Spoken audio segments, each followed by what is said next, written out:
Divórcio. Ele não para de crescer, né? E os últimos dados do IBGE trazem um número de 420 mil em 2023. Os casais estão diminuindo, inclusive, o tempo entre o casamento e o divórcio. Agora, se você está aqui e quer saber sobre o divórcio na visão sistêmica, né? E é isso que eu trago para vocês. Qual é a visão do Bert? Qual a perspectiva dele para o divórcio?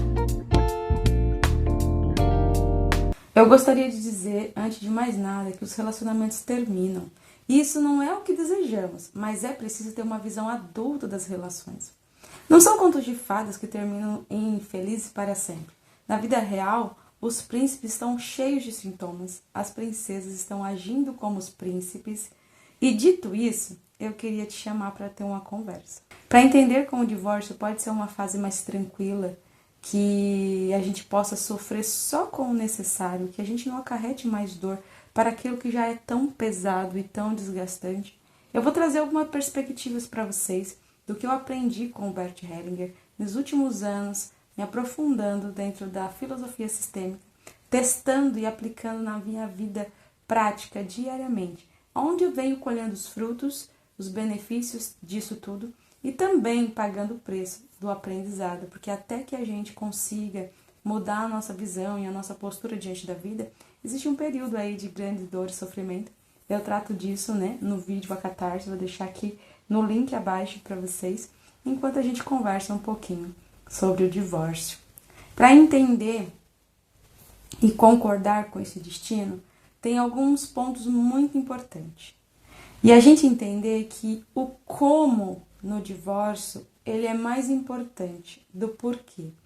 Muitas vezes a gente fica preso, né? Me divorciei por conta disso, porque isso, porque aquilo, porque isso, porque aquilo. E não é que o porquê não seja importante, ele é muito importante. Nós vamos falar disso um pouquinho adiante. Mas o como vai determinar o nível de dor, sofrimento e principalmente o nível de bons ou maus efeitos, né? Vai determinar as consequências desse divórcio. Se o fim é algo natural, então por que a gente tem tanta dor e sofrimento nos processos de divórcio, né? Isso se dá pelo como eles acontecem. Até que um casal decidir encerrar o seu contrato de compromisso e felicidade, muitas dinâmicas doentias acontecem. O sintoma de um, o sintoma do outro, vão aparecer e vai minar a relação, se não houver um entendimento do processo de crescimento que a relação nos proporciona. Bert diz que no relacionamento crescemos, né? E a minha prática, a minha experiência, a minha vivência confirma isso. Quando nós vivemos sozinhos, solitários, né? Você já deve conhecer alguém que diz assim, eu não troco minha liberdade por nada. Depois de tanto tempo sozinha, Deus me livre de dividir a minha vida, o meu espaço com alguém. Quando a pessoa tem esse tipo de postura, muito por trás dessa postura, dessa escolha, tem as dores, né, de não estar bem resolvida nos relacionamentos, mas também vem ali uma infantilidade em não querer entrar em conflito, né? Porque o relacionamento, ele nos coloca num atrito constante de opiniões, de desejos, de posicionamentos, de vontade, do que faz bem a mim, o que faz bem ao outro, o que me machuca, o que machuca o outro, forçando o tempo todo que eu cresça nessa relação, me forçando o tempo todo a ceder, mas também por limite, me força a me adaptar e ao outro também. E é nessa caminhada que crescemos, né? O Bert diz que tem coisas que só vamos alcançar dentro de um relacionamento, né?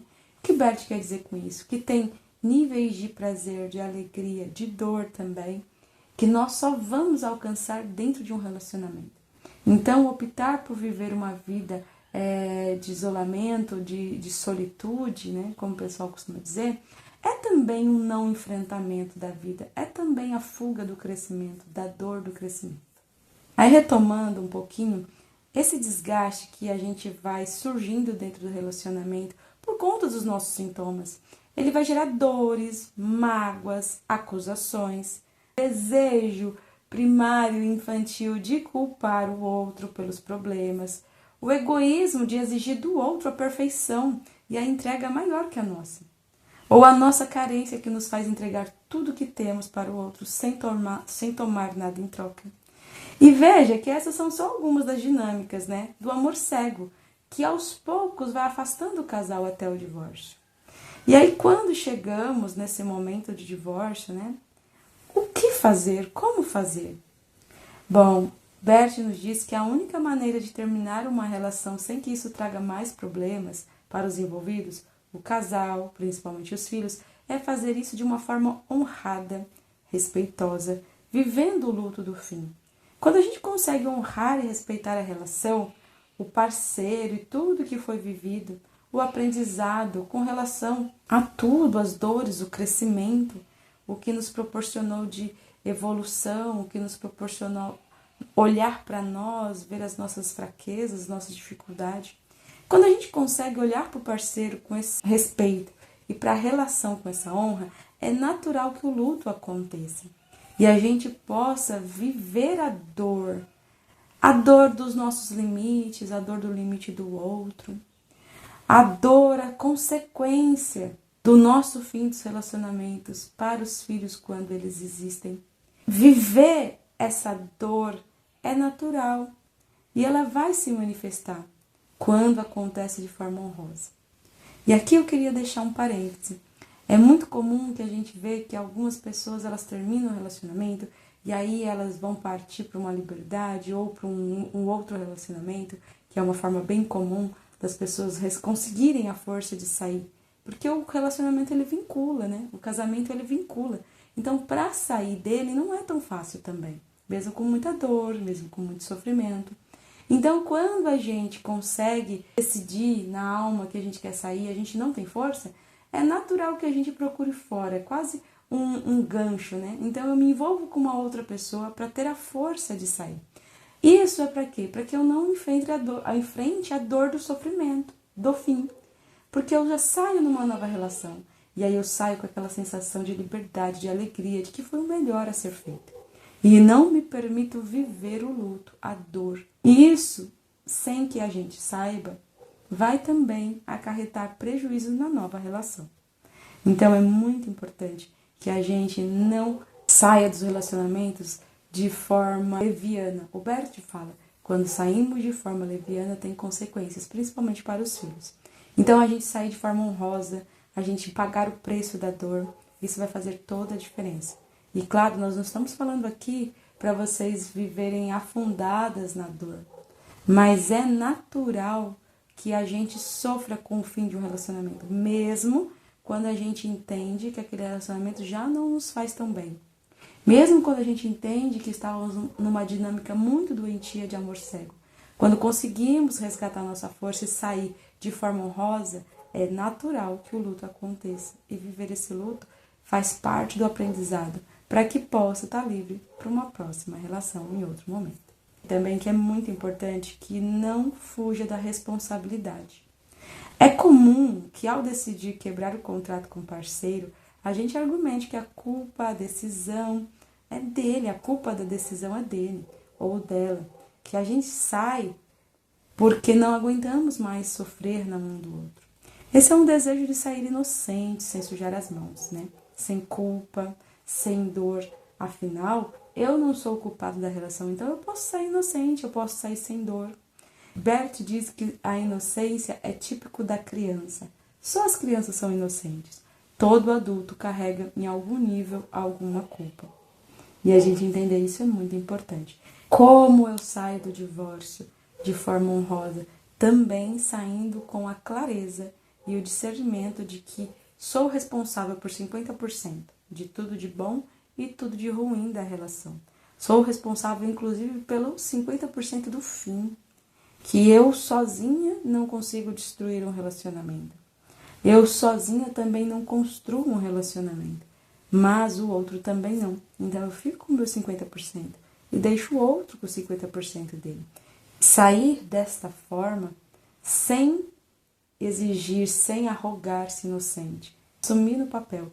Eu fico com meus 50% de responsabilidade pelo fim. Isso traz uma força.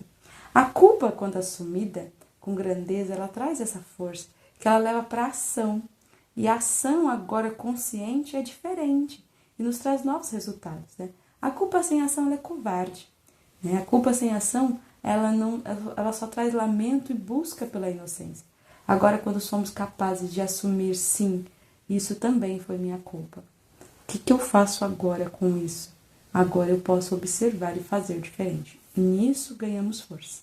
Como eu disse anteriormente, né, o término leviano ele acarreta problemas para os filhos. Por isso, ficar na postura humilde, mansa, pequena diante do parceiro vai influenciar em todo o processo do fim. Principalmente para os filhos. Não é bom para os filhos que vejam os pais em guerra, se acusando. Mas quando os filhos veem, inclusive, a dor do pai, da mãe, que sai da relação, que paga o preço, a criança também, de vista, né? Ela percebe que aquilo é difícil para todos, que não é alguém, um dos pais sacrificando a alegria, a felicidade e o bem-estar dos filhos em detrimento do seu bem-estar somente, do seu desejo de viver uma nova relação, sem levar em consideração os sentimentos dos filhos. Então, quando vivemos a dor de forma honrosa, honramos também a dor dos nossos filhos. Reconhecemos que eles vão pagar um preço alto por aquilo e que a gente sente muito, né? Então, é importante a gente vivenciar esse luto de forma honrosa, de forma humilde, sem acusação, mansa, sem buscar o conflito, né? E pequena diante da grandeza da vida, pequena diante dos fins, né? Que a gente possa respeitar que, ok, é uma pena. E esse é o sentimento que vai nortear os bons efeitos dentro de um divórcio. Esse sentimento de pesar por aquilo que acabou, pelo sonho, pela família, por tudo que se sonhou junto, por tudo que se desejou construir e não foi possível. Então é realmente uma pena. Eu vou ler um trecho agora que é sobre Bert. Não é do livro do Bert, mas é um compilado do que Bert pensa. E para deixar bem claro como podemos fazer esse divórcio de uma forma honrosa dentro da perspectiva sistêmica, né? Então a gente vai falar aqui das ordens do amor, né? Respeitar o lugar do parceiro. Aqui a gente fala, né, de ordem e hierarquia. Ele faz parte da sua história. Ele tem precedência, ele veio antes. E esse passo é muito importante para o amor fluir de maneira saudável. É preciso respeitar o parceiro anterior. Porque quando não respeitamos o parceiro anterior, geramos uma carga, né, de dor, de sofrimento, de julgamento, que vamos levar para o próximo relacionamento. E muitas vezes não conseguimos ser felizes e incorremos nos mesmos erros, nos relacionando com as pessoas que têm o mesmo perfil, mesmo temperamento, e a gente começa a achar que o problema é que não tem ninguém diferente. Mas o problema é que nós levamos todos os problemas para o novo relacionamento. Então, respeitar o lugar, a precedência, ter respeito pela história com o parceiro anterior nos libera para o fluxo do amor saudável. O Hellinger destaca também a importância de honrar o ex-parceiro, mesmo após a separação. Não só durante o processo do divórcio, mas após a separação. Divórcio não deve ser um rompimento total, mas uma transição onde ambos os parceiros reconhecem o que viveram juntos e o que construíram, especialmente se há filhos, né? O respeito mútuo é essencial para a saúde emocional dos filhos e para que os ex-parceiros possam seguir em frente. Aí vou abrir um parêntese. Muitas vezes os nossos ex e ex-parceiras não conseguem nem seguir para a vida, para um novo relacionamento. A vida não consegue fluir, o amor não flui de forma saudável. Porque prendemos ele na nossa dor, no nosso rancor, na nossa raiva. E o parceiro fica preso a nós. E ele não consegue ir para a vida, para uma nova relação. O amor, ele fica preso, não tem fluxo. Então, é importante que a gente respeite as pessoas que fizeram parte da nossa vida, para que a gente possa seguir em frente e que eles sejam liberados também para seguir em frente. Segundo Hellinger, as crianças frequentemente carregam as consequências emocionais do divórcio dos pais. Ele sugere que os pais devem assumir a responsabilidade por suas escolhas e não envolver as crianças nos conflitos do casal. A criança tem o direito de amar ambos os pais igualmente e devem ser protegidas dos ressentimentos e conflitos que podem surgir após o divórcio. Veja, aqui Bert está dizendo que a gente deve proteger as crianças dos conflitos que podem surgir após o divórcio. A minha experiência diz que se você conseguir fazer aqueles primeiros passos de honrar o parceiro, respeitar o lugar dele, deixar que o amor flua, assumir a sua responsabilidade, muito difícil você ter problema no pós-divórcio. Mas caso você já tenha se divorciado, já tenha sido de forma desonrosa, desrespeitosa, e agora você está colhendo os frutos da má postura, ou seja, você está colhendo as consequências de ter feito esse divórcio de forma leviana, desrespeitosa, você pode agora ajustar a sua postura, prestar honras e reconhecimento ao seu ex-parceiro, respeitá-lo profundamente. Lembre-se do homem por quem você se apaixonou, que às vezes a gente não consegue respeitar o parceiro agora, nessa visão atual, mas quando lembramos do parceiro com quem nos apaixonamos, nos relacionamos, aumentamos a prole, né? Então, nesse lugar, este homem eu respeitava, eu admirava. Então, muitas vezes a gente precisa voltar lá e olhar para esse homem por quem nos apaixonamos. Porque se nós podemos desfrutar do benefício de amar esse homem, que a gente também possa dar aos nossos filhos o direito de amá-los. E começa respeitando o parceiro. Bert fala sobre seguir em frente, né? Ele diz que o divórcio só é completo quando ambos os parceiros podem seguir em frente sem ressentimento. Vocês já ouviram? Agora eu vou aqui de novo abrir um adendo. Quantas vezes a gente se separa e a gente volta pro ex-parceiro? No meu primeiro casamento, eu cheguei a dar entrada nos papéis do divórcio. E antes que o divórcio saísse, eu acabei voltando para ele. Decidimos por não nos divorciar naquele momento, reatamos a relação. E depois nos separamos novamente. E hoje eu entendo completamente esse movimento da alma. Quando não saímos de forma honrosa, respeitosa, sem ressentimento, não conseguimos seguir em frente. E muitas vezes voltamos para o parceiro, para onde nos causou tanta dor, para onde tivemos tanto sofrimento, aonde também geramos muita dor, lembra os 50%. E aí ninguém fica livre. Por quê? Porque ainda há ressentimentos, ainda temos coisas a resolver. Só conseguimos encerrar e seguir em frente quando somos capazes de concordar completamente com tudo como foi e honrar o parceiro, o seu lugar na nossa vida, a precedência.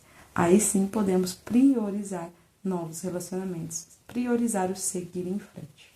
Bert diz assim: isso significa liberar o outro com amor e respeito, permitindo que ambos continuem suas vidas de maneira saudável. Se isso não ocorre, pode haver uma repetição de padrões negativos em relacionamentos futuros. Pois é isso. Se você não volta para o relacionamento que te machucou, você vai para um novo relacionamento que também vai te machucar, porque você vai repetir o padrão. É importante também que a gente veja as lealdades invisíveis. Hellinger lembra sobre essas lealdades dentro de uma família, onde os membros podem inconscientemente repetir padrões de divórcio, de geração em geração. Acredita que ao reconhecer essas dinâmicas é possível romper esses padrões e evitar que os mesmos erros sejam repetidos pelas gerações futuras. Em resumo, Bert vê o divórcio não apenas como o fim de uma relação, mas como uma transição que, se feita com consciência e respeito, pode levar ao crescimento, à cura de todos os envolvidos. E a abordagem sistêmica busca justamente compreender esses padrões de repetições, o amor cego, os sintomas, que eu chamo aqui para vocês, entender o que nos levam a terminar tantos relacionamentos de forma tão dolorosa. Quando conseguimos entender essas dinâmicas, respeitar as leis de ordem do amor, a gente consegue caminhar de forma mais tranquila e saudável, com menos rancor e se abrir para o novo, para que o amor flua através das nossas vidas, dos nossos filhos, dos nossos ex-companheiros, para os novos relacionamentos.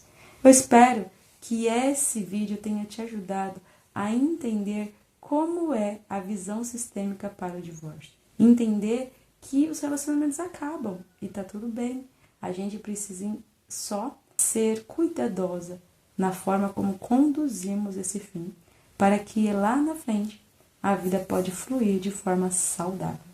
Eu sou a Lindalva Novaes, eu sou mentora sistêmica, sou terapeuta. Eu espero que esse vídeo possa ter te ajudado. Se você tem dúvidas sobre o tema ainda, pode deixar aqui embaixo nos comentários.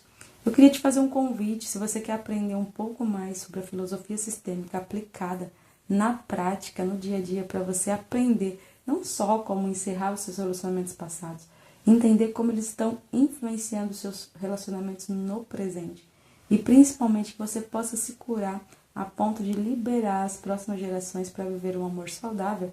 Eu te convido a participar do Método SAL, que é a nossa comunidade onde eu ensino pessoas comuns a viver o extraordinário deste lugar comum, na vida cotidiana, simplesmente aplicando as leis sistêmicas. Se isso te interessa, eu vou deixar o link aqui abaixo na descrição do vídeo. Vai ser um prazer ter você junto com a gente. Até lá, deixe seu like, compartilhe esse vídeo com alguém e deixe seu comentário se esse vídeo te ajudou em algum momento. Tchau, tchau!